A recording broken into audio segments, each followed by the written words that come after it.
cuentas de nadie.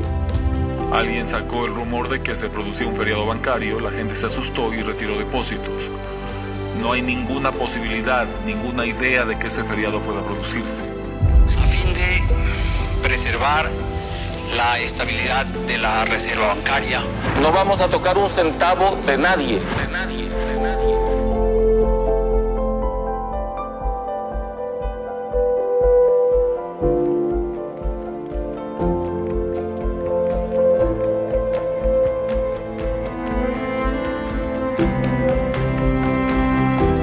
He llegado a la conclusión de que el sistema de dolarización es un sistema conveniente y necesario para el Ecuador. Es la salida que ahora tenemos, es el camino por donde debemos transitar, que la cotización del dólar debería ser de 25.000 sucres. Pero la magnitud y la emergencia de la crisis que vivimos no me permite esperar a que el Congreso discuta y apruebe esa reforma. No tenemos más tiempo. Tenemos que compartir la riqueza. Tenemos que ser solidarios con los más pobres.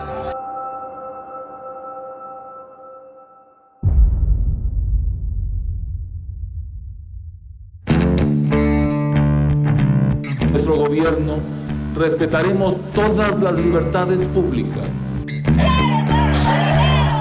y los derechos humanos. Un almuerzo para los tres. Hablaremos con claridad, actuaremos con transparencia y combatiremos a la corrupción.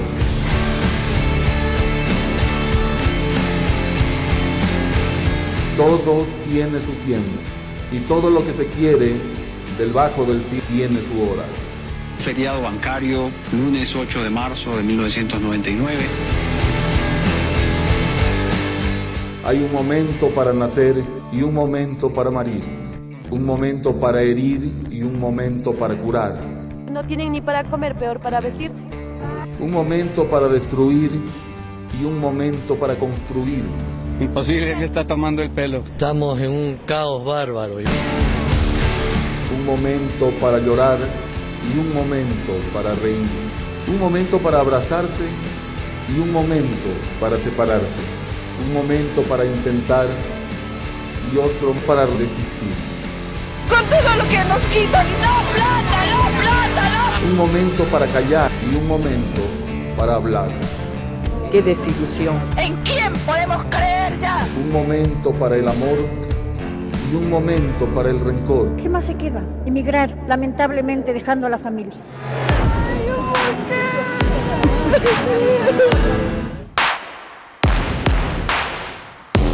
Un momento para la guerra.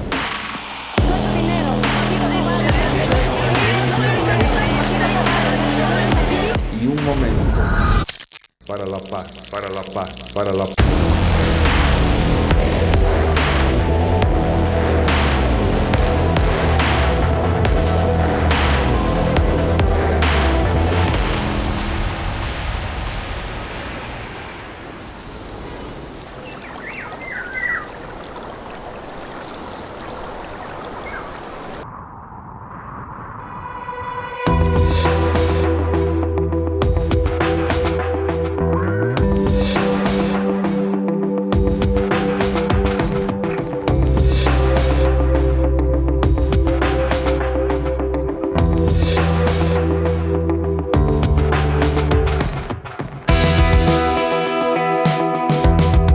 Se decidió dolarizar en Ecuador, la situación económica ya era un tanto compleja.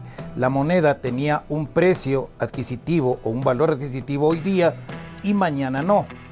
Era una pobreza muy dura, muy terrible, porque ya veníamos con devaluaciones y devaluaciones. Cuando le depositaban su sueldo tenía un montón de plata, un montón de billetes, a tal punto que el pasaje en buses o en busetas o en transporte especial costaba 3.000, 4.000 y 5.000 sucres. Obviamente se emitieron billetes y ya el de 1.000 pasó, ya no servía. Ustedes le daban tal vez devuelto caramelos a cambio de, es decir, con esto completaban su cambio. Era realmente, los últimos meses era una situación invivible, que hay que pasarla para poder contarla. pero debemos partir de la parte política. Recordemos que en el año 97-98 hubo 3 presidentes del Ecuador, 4 ministros de Finanza y muchas autoridades monetarias. Entonces, esto obviamente creó una inestabilidad política que desembocó en una posterior inestabilidad económica. La situación económica era muy mala, teníamos hiperinflación, los depósitos estaban congelados y no había confianza en la ciudadanía. Había mucho nerviosismo, ya le digo, los precios iban pero en una escalada monstruosa, es decir, por ejemplo, por decir, una libra de azúcar le costaba 50.000 sucres y al otro día costaba 60.000. Era una escalada de precios impresionante, un nerviosismo total. La inflación llegó a alcanzar cantidades superiores al 90%. ¿Por qué? Porque los gobiernos irresponsablemente acudían a la emisión inorgánica de dinero para poder cubrir sus huecos fiscales y con eso el valor adquisitivo de la moneda se perdía. La situación era tan dura que la canasta básica estaba en los cielos de los precios de primera necesidad y los salarios eran tan miserables de lo que se ganaba dentro de todo ese nivel. Y la gente se preocupa de su bienestar, de su patrimonio, que se deteriora cuando no hay una forma de parar ese proceso hiperinflacionario que, repito, es el impuesto más perverso que puede haber sobre una población. Era un verdadero caos. Por ejemplo, usted iba a un supermercado. Ese día el precio de un comestible o de la carne, el kilo tenía un precio. A la tarde tenía otro precio y al otro día tenía otro precio. Entonces hubo desequilibrios macroeconómicos, hubo falta de confianza, no hubo inversión en ese momento en Ecuador, ya se volvió una crisis que ya sabemos el resultado, que terminó en dolarización.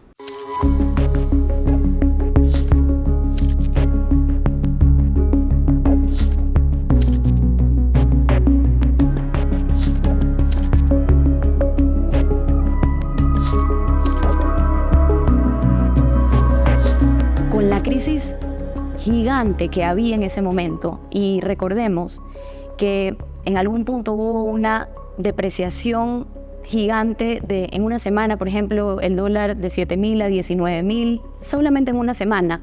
La gente ya obviamente estaba desesperada y sabía que había que tomar una medida. Y cuando hay unas crisis tan profundas y unas situaciones tan graves, es más fácil tomar una decisión, y en este caso tenía que ser radical.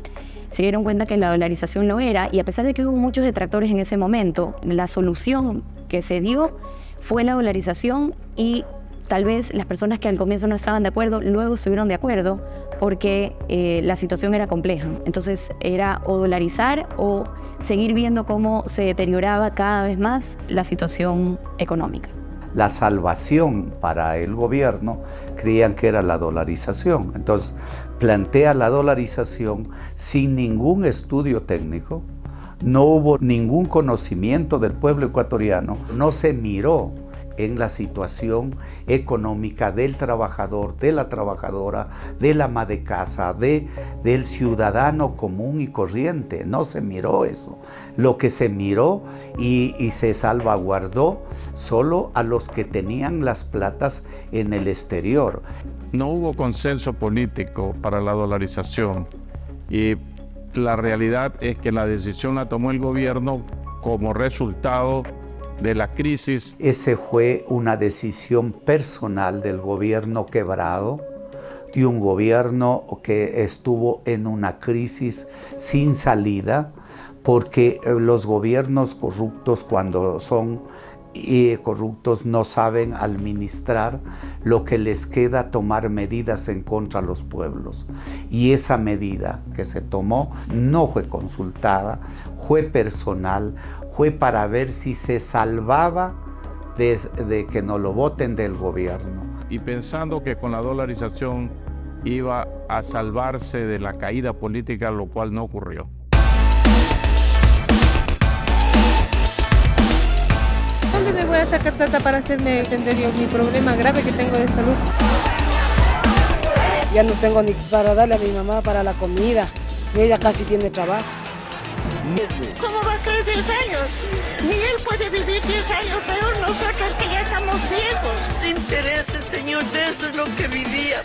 Que me devuelvan más sea solo el dinero, aunque se queden con el interés.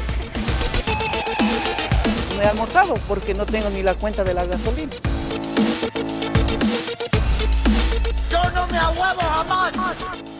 Desde hoy en adelante, los primeros serán ustedes. ¡Fuera, Yamil! ¡Fuera! ¡Fuera, Yamil! ¡Fuera! Solo la amenaza de ceder el poder por presión del pueblo los llevó a tomar esta medida desesperada. Un presidente derrocado está derrocado. Un presidente derrocado no renuncia, está derrocado. Un presidente derrocado no abandona el cargo.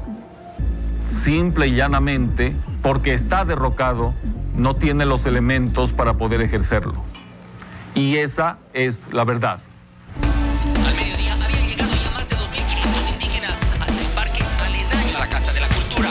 Creo que la renuncia del doctor Magua debe contribuir a esta paz. Sabíamos que los militares estaban con nosotros. Nombrar una junta de gobierno. Y todos los ecuatorianos pendientes de la pantalla de televisión para ver qué ocurre. Pero ¿cuál es el pronunciamiento del vicepresidente de la República? Y demando a los pocos oficiales insubordinados de poner su indisciplinada actitud, de asumir a partir de este momento la presidencia constitucional de la República del Ecuador.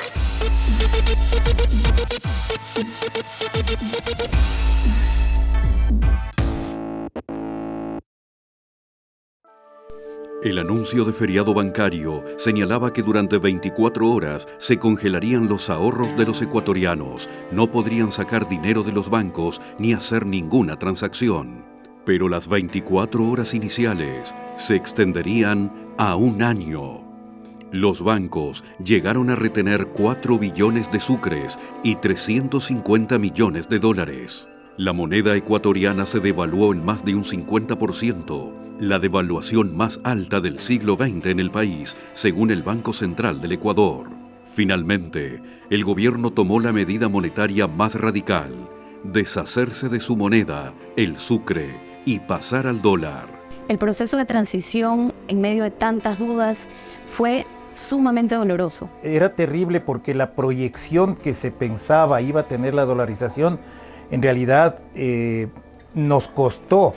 A la gente que estuvimos de ese momento nos costó un montón. La reacción de la gente fue de sorpresa, porque fíjate tú, si tú tenías, digamos, 100.000 sucres en tus cuentas bancarias, esos 100.000 sucres en tus cuentas bancarias significaban en dólares un año antes alrededor de unos $20. Y de pronto, en un año, esos $20 se convierten en $4. Perdiste todo. Usted no tenía nada. Usted se convertía realmente en un miserable dentro de esa realidad. Fue dramático, porque usted estaba acostumbrado a una cantidad, diga usted, unos 4 o 5 millones de sucres. Y de pronto en 15 días era el problema lo que usted gastaba, ganaba en dólares. Entonces se comprimió. Entonces de ganar 5, 6, 10 millones de sucres, empezó a ganar 750, 850 mil dólares. La reacción del pueblo era un lamento dentro de todo ese nivel. Porque la gente se acercaba a las ventanillas de los bancos y había gente que los agentes les decían, está congelado su dinero, y tal vez era dinero que tenían ahorrado toda la vida.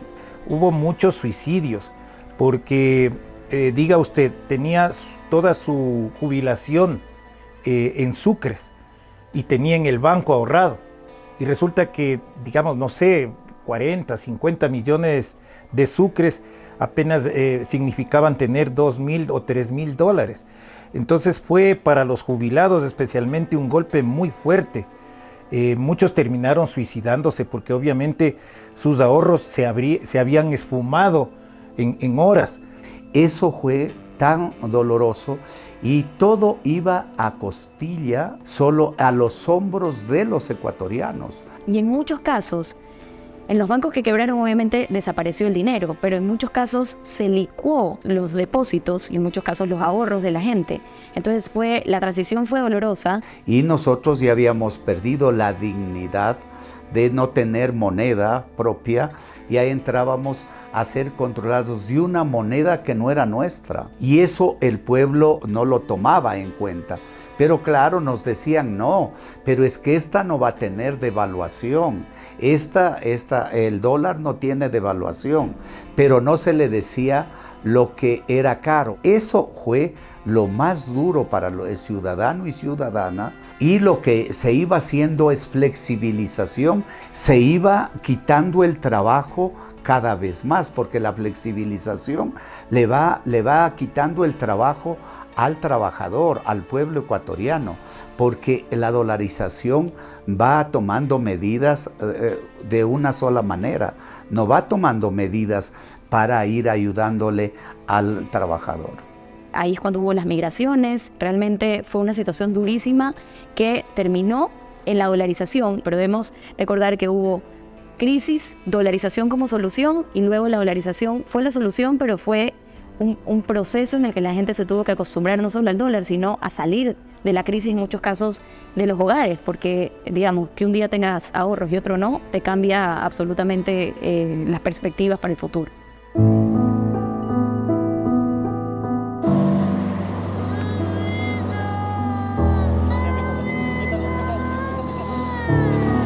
¿Estás muy triste hoy? Sí, porque mi mami se fue. ¿Por qué se tiene que ir la mamá? A trabajar. Y ahora el día de la mamá, ¿qué vas a hacer? Nada. Aquí me toca ser madre y padre de aquí de la casa.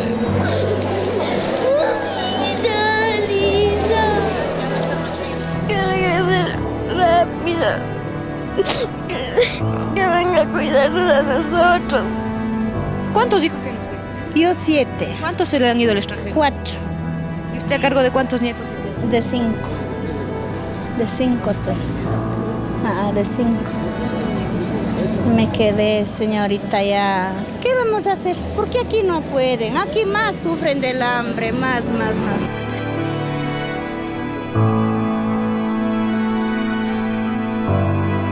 En mi corazón tengo que tener único ella.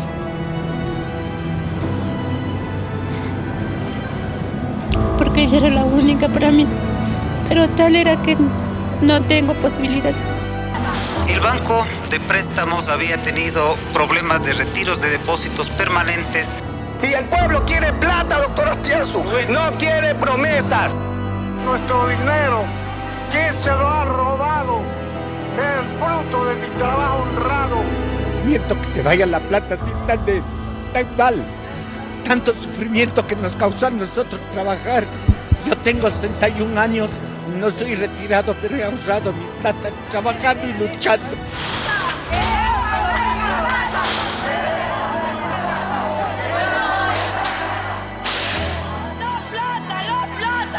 Desde este momento no tengo absolutamente nada.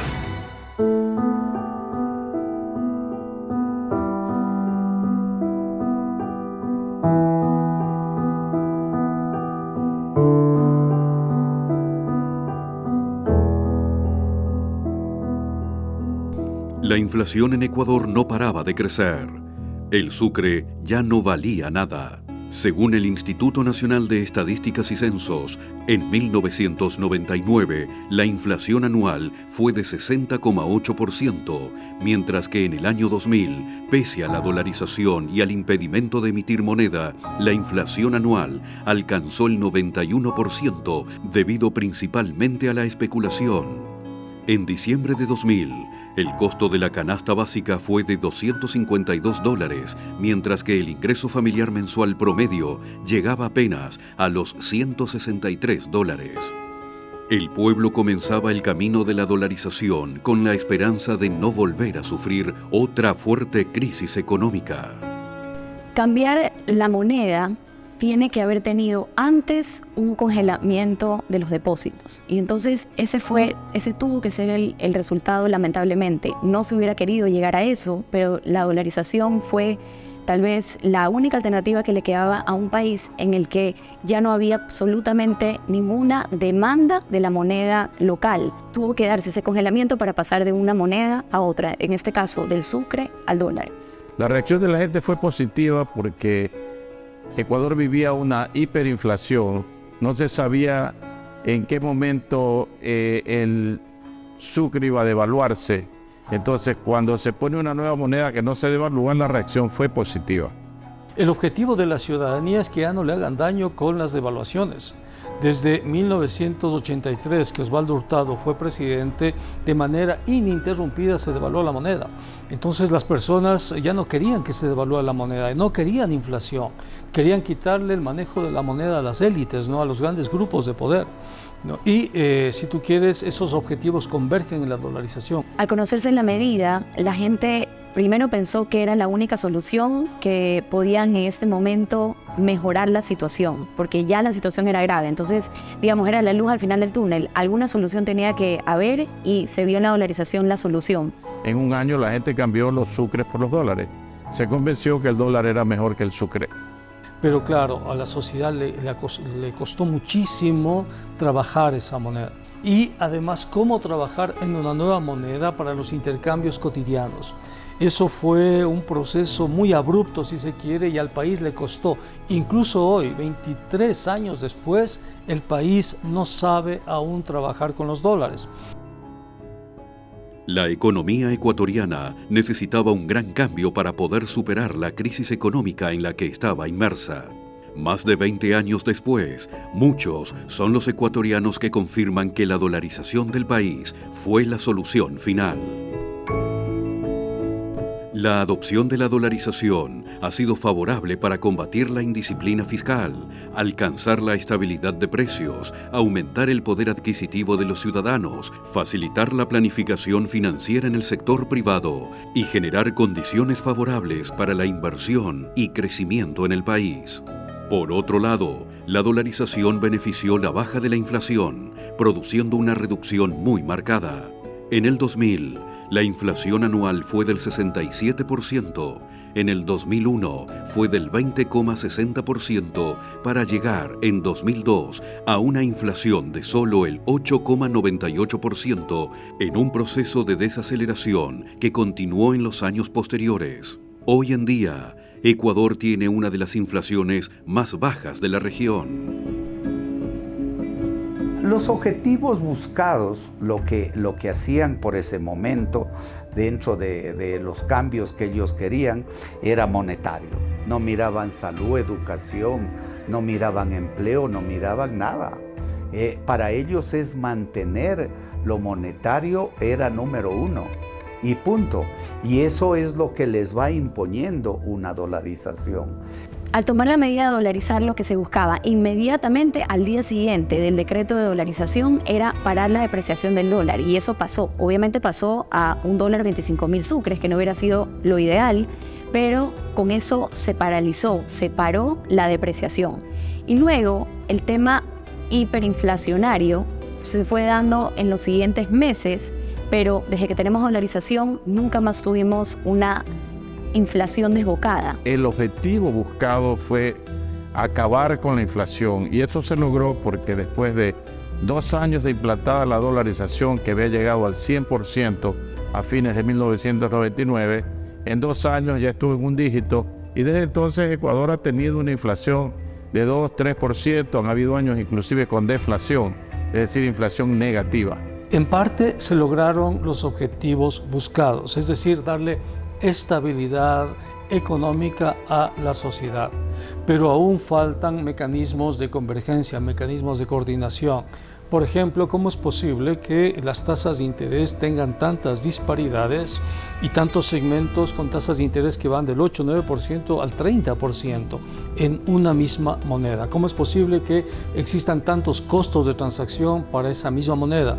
Sacas del cajero y te cuesta 50 centavos, por ejemplo, ¿no? 50 centavos en dólares es bastante. Igual en el caso de impuestos, etcétera. Entonces, sí le falta al país empezar a trabajar aún más en este contexto, pero ya es un proceso consolidado. En el próximo bloque, Mucho más de dolarización. El caso Ecuador. Podamos salir de aquí, de esta miseria que estamos metidos. Y aquí no hay dónde trabajar. Lo importante es emigrar. Separarse de sus hermanos, de sus hijos. No hay una base como para decir, tener una esperanza.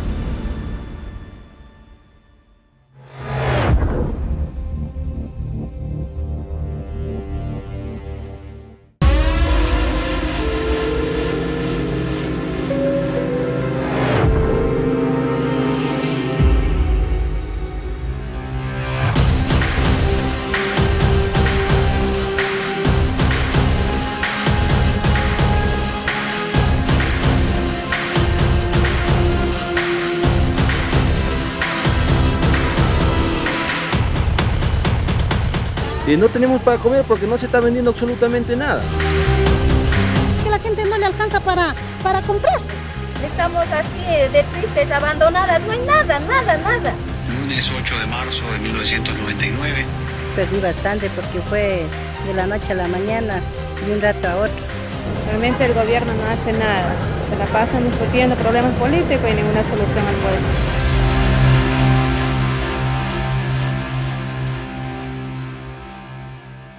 En estos 23 años yo creo que la dolarización ha traído muchas mejoras, sobre todo en el sector importador. ¿Por qué? Porque un dólar fuerte en muchos casos beneficia las importaciones.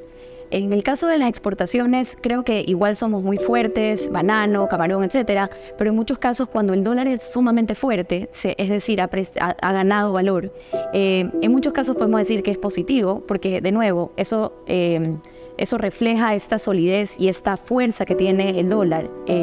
Lamentablemente, en muchos casos puede hacer que perdamos la competitividad de nuestras exportaciones, justamente porque frente a otros países que exportan lo mismo, nuestros productos pueden ser más caros.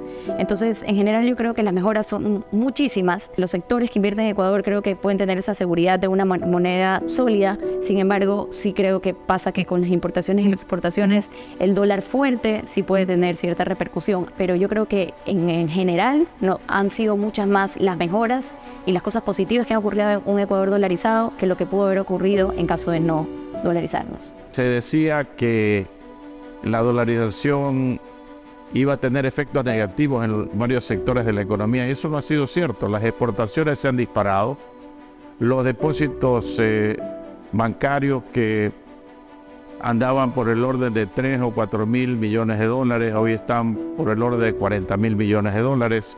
El crecimiento de la economía se ha dado. En los primeros 6 años de la dolarización, la economía creció mucho más rápidamente que en los años anteriores a la dolarización. O sea, hay una serie de factores. El crédito, por ejemplo, en la parte microeconómica, el crédito significa que la gente que ya tiene un salario en dólares, que sabe que no va a perder poder adquisitivo, puede endeudarse comprando, por ejemplo, electrodomésticos en los cuales tiene que abonar 30, 40, 50 dólares mensuales, pero sabe que los va a tener. Entonces, aparte de los sectores a los que han señalado, exportaciones, depósitos monetarios, el crédito aumentó y eso significa pues un mayor bienestar para la gente. Cuando empezamos en el año 2000, el Producto Interno Bruto del país no llegaba a 30.000 millones de dólares. Hoy tenemos un Producto Interno Bruto de cerca de 120.000 millones de dólares. El PIB per cápita no llegaba a $2.000. Hoy tenemos un PIB per cápita que supera los $6.000.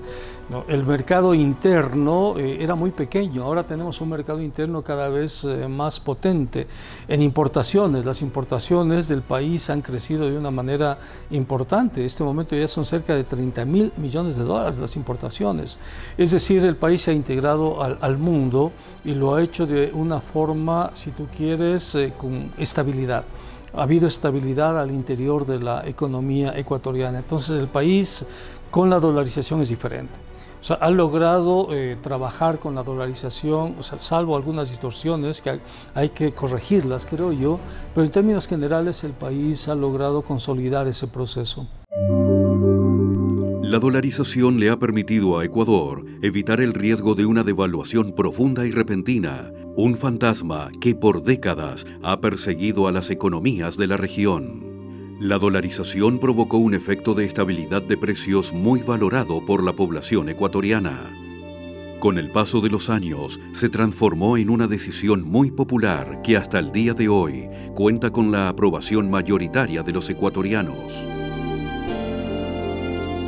¿Cuál es la ventaja de estar dolarizados? Es la estabilidad a la hora de invertir, porque sabemos que tenemos una moneda tan sólida, tan confiable como lo es el dólar, y el día de mañana algún inversionista, no solo extranjero, sino ecuatoriano, que quiera arriesgar en Ecuador, lo hace conociendo que hay una moneda sólida.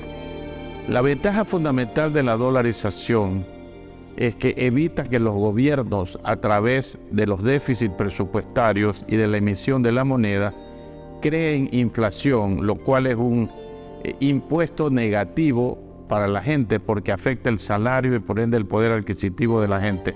Entonces, definitivamente, pues, a la gente no le gusta que le recorten su salario y prefiere tener un ingreso y un poder adquisitivo que le permita satisfacer sus necesidades básicas. La principal ventaja es que te da estabilidad y te elimina el costo de transacción, que significa cambiar tu moneda hacia otra moneda.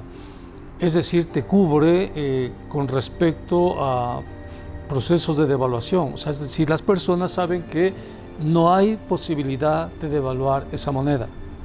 Al no haber posibilidad de devaluar esa moneda, las personas, los empresarios, construyen expectativas a largo plazo. Es decir, tú ya sabes cuánto tienes que pagar una cuota determinada, desde la compra de un auto, una casa, la tarjeta de crédito. Sabes que tienes que pagar eso y comparas lo que tienes que pagar con respecto a tus ingresos y estableces una ecuación ingreso-gasto que no se ve alterada por la devaluación monetaria ni por los cambios bruscos, si tú quieres, ¿no? Eso se llama estabilidad económica. Creo que ese es el principal logro, en este caso, de la dolarización. Pero también hay una cantidad de desventajas. Por ejemplo, la vida es cara, no gana todo el mundo. Ahorita estamos con 760 dólares la canasta básica. 760 dólares. ¿Y el sueldo cuánto es? 450 dólares. Esas son desventajas terribles. Yo creo que hay muchísima pobreza en el momento, si no hubiera tanta desigualdad como la que hay ahora.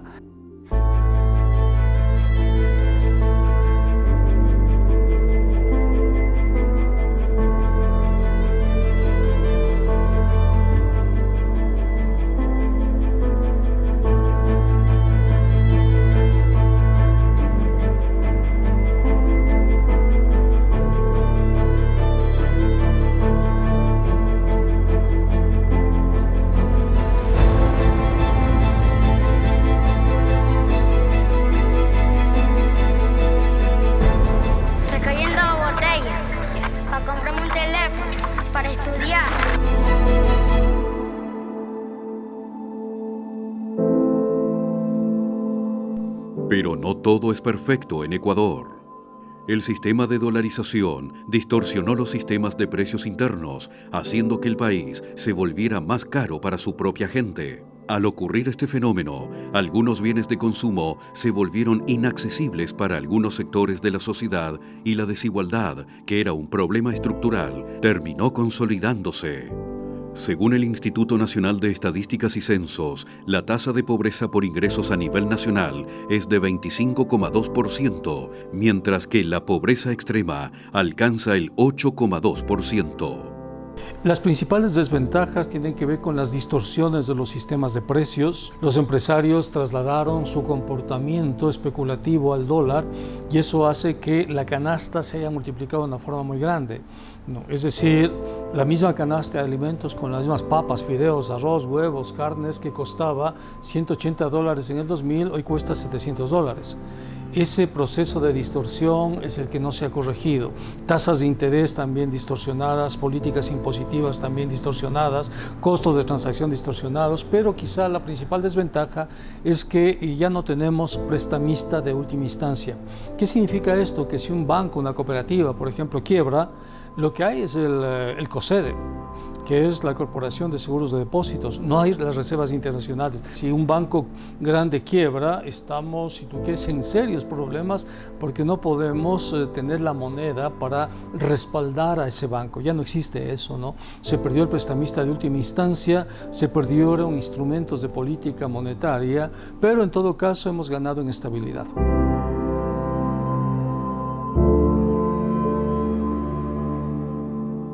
Sí se ha hablado de un corset al momento de dolarizar y no tener moneda propia, porque lo que impide una dolarización es no tener política cambiaria y no poder imprimir moneda. Entonces, en el momento en que necesites hacerlo, podría un presidente o una junta monetaria tomar esta decisión.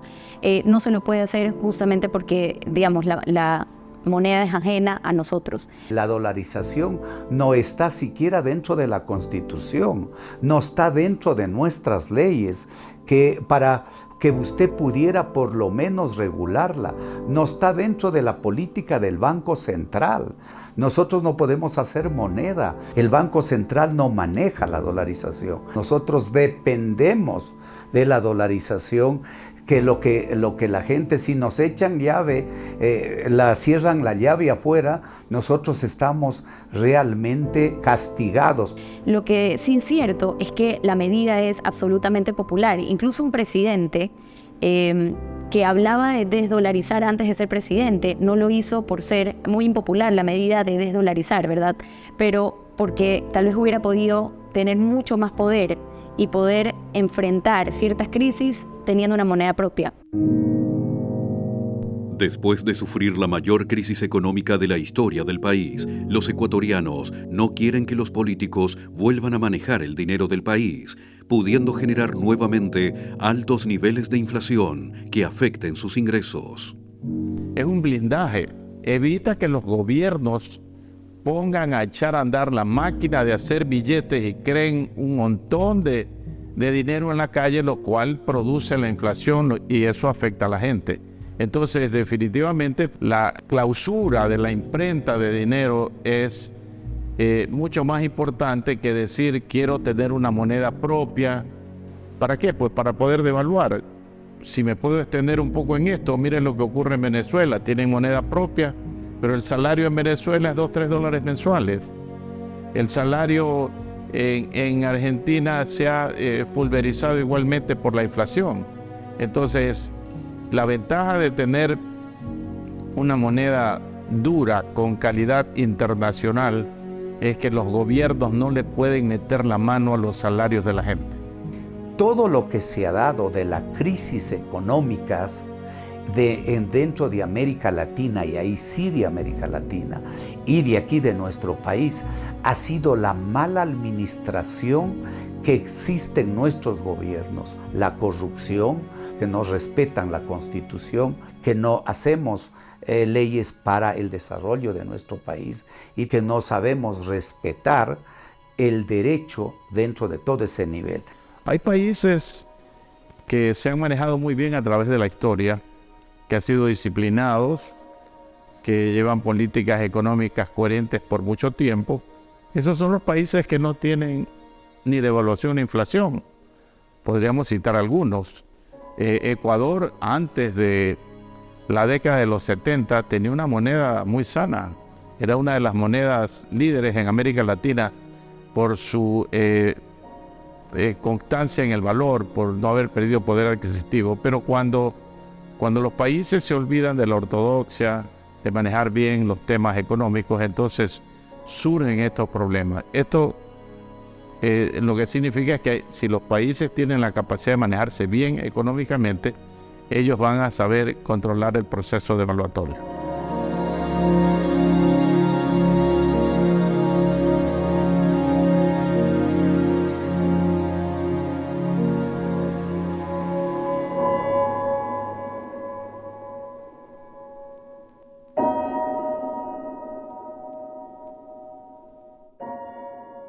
Para combatir la devaluación de la moneda, tal vez lo principal es tener una prudencia fiscal y tener finanzas públicas ordenadas.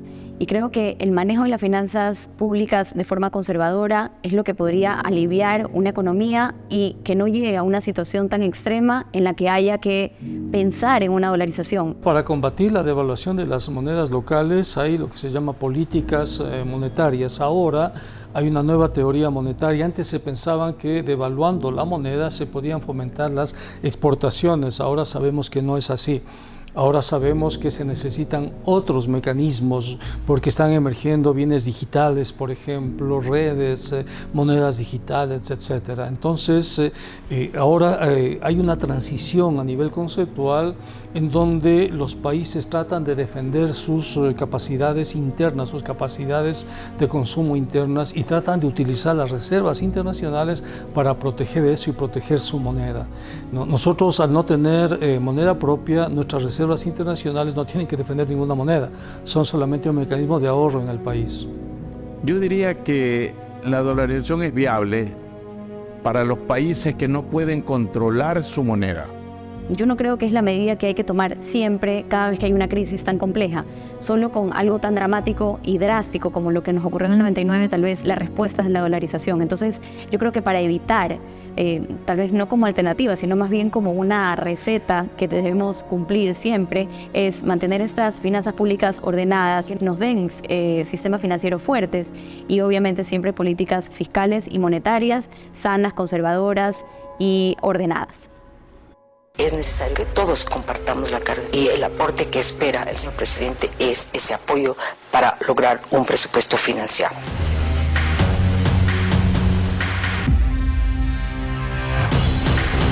El Víctor se va a recoger su chatarra, va a comprar su teléfono porque él sí quiere seguir estudiando. No hay el recurso, cómo no estarse alimentando como debe de ser. Entonces tengo que tratar de economizar porque estoy sin trabajo.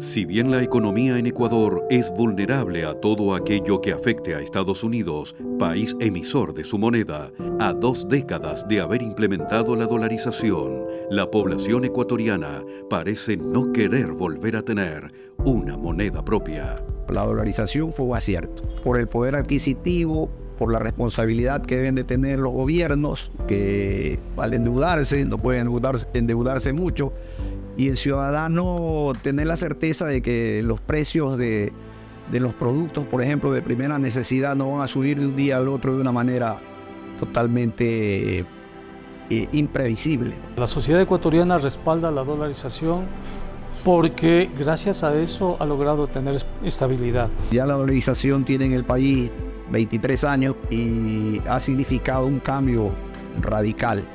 Obviamente que tuvo un costo social altísimo, muy alto. Tuvo muchos perjudicados, especialmente, como digo, los jubilados, quienes tenían enfermedades catastróficas. Fue realmente un impacto súper duro. Pero después de todo, y si usted compara con lo de hoy, es un acierto, porque realmente la inflación, si usted compara con los países de América Latina, la de Ecuador es la más baja. Que tuvo un costo social altísimo, sí, pero actualmente puede la economía ecuatoriana respirar.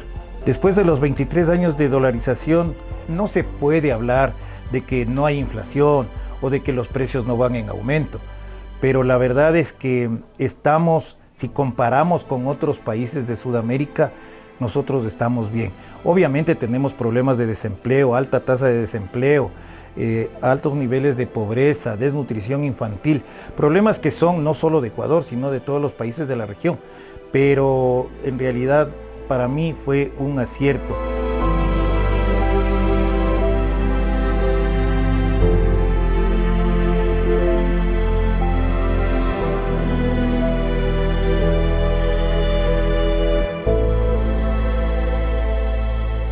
No les podemos entregar el uso de la moneda a los políticos, a los grandes grupos de poder, porque si les entregamos la moneda nos va a pasar lo mismo que pasó en la década de los 80.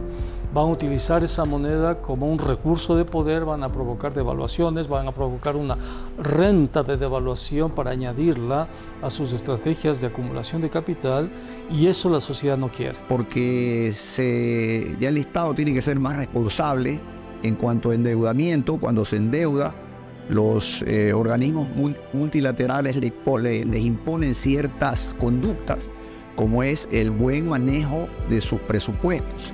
Porque la dolarización permite una rigidez a los gobiernos para la emisión de tener fondos de reserva y la emisión de papel moneda, porque primero no lo hace el país, sino lo hace Estados Unidos. Y segundo, en caso de que no esté dolarizado, el gobierno tiene la facultad de imprimir papel moneda. Si usted imprime más papel moneda, su sueldo se incrementa, así es, pero el poder adquisitivo de la moneda es mínimo. No quiere regresar a los años 80 y años 90. Entonces, si ya se consolidó la dolarización, entonces le veo muy difícil que la sociedad salga de eso.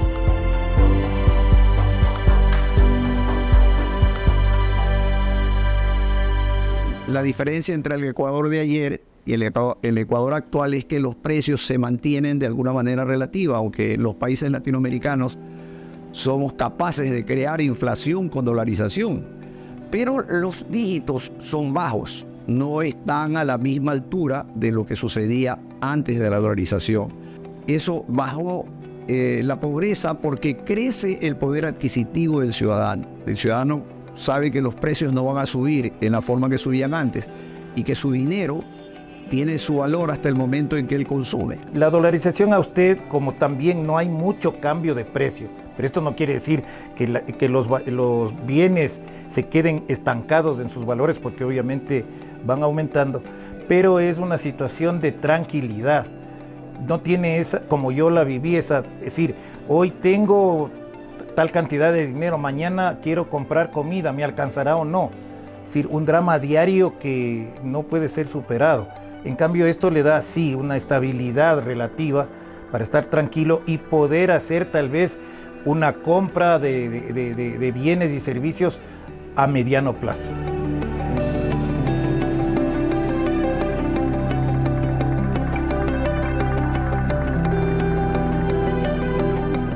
Yo considero personalmente que no debemos regresar al Sucre, simple y llanamente porque volveríamos al mismo sistema anterior. Y una de las cuestiones fundamentales de la dolarización es la confianza ciudadana. El día que la confianza ciudadana se venza, quizás se ceda en cuanto a la dolarización y a la posibilidad de utilizar una moneda propia del país. Pero mientras esa confianza ciudadana esté de pie, yo creo que es difícil cambiar de moneda. Sería una irresponsabilidad decir, salgamos de la dolarización y punto. Los ecuatorianos primero debemos de buscar una alternativa entre todos los ecuatorianos, entre todos los ciudadanos, autoridades, empresarios, pueblo ecuatoriano, y buscar qué sería mejor antes que decir salgamos y punto. Así no se hacen las cosas se hacen con mucha frialdad, con mucho estudio y que gane el país y no ganen personas. Con cualquier crisis que haya, es imposible que el Ecuador, en un proceso tan consolidado, tan estructurado además, abandone eso. No hay ninguna posibilidad y nadie se lo va a proponer. No, esperemos que no existan crisis que nos empujen hacia eso, pero todo apunta a que este es un esquema ya consolidado y que se va a mantener en el tiempo.